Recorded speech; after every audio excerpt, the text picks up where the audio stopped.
Almar Sebastian, Jomar Ebrole, and our cameraman, Christopher Sevilla.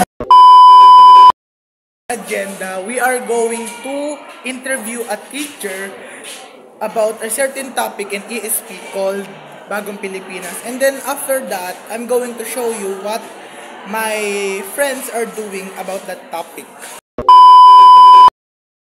Anong naiisip mo pag naririnig mo yung bagong pag-asa? Yung tema na bagong pag-asa, ay bagong Pilipinas, bagong pag-asa.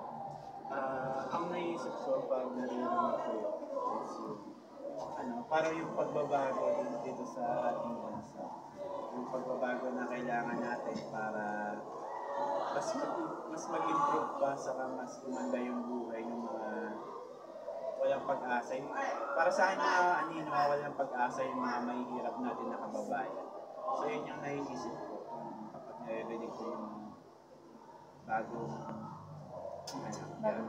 Pilipinas, bagong pag-asa. Alright! Okay, maraming salamat Sir Lawrence. Thank you po. Natin ang thoughts ni Sir Lawrence Venancio sa ating tema na bagong Pilipinas, bagong pag-asa. Ngayon naman, tignan naman natin ang ating mga kaibigan kung anong mga kanilang ginagawa.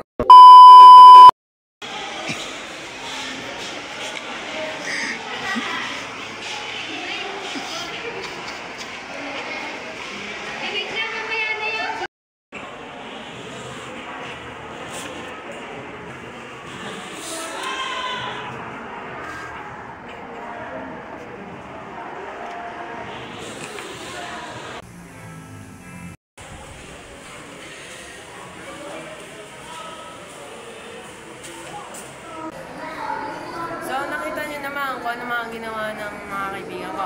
Naglinis at tagmana sa mga matatanda. Maliit na bagay, malaking impact sa ating mundo. Yun lang. So guys, thank you for watching our vlog.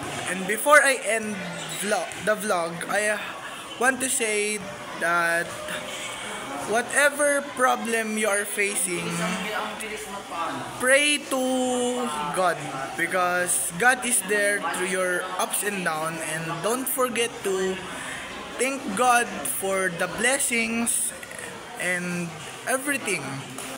Magpasalamat po tayo lagi sa Diyos dahil sa kanyang walang sawang pag-intindi at pagpapatawad sa atin. At I hope you guys enjoyed our vlog, and thank you guys for watching. Goodbye.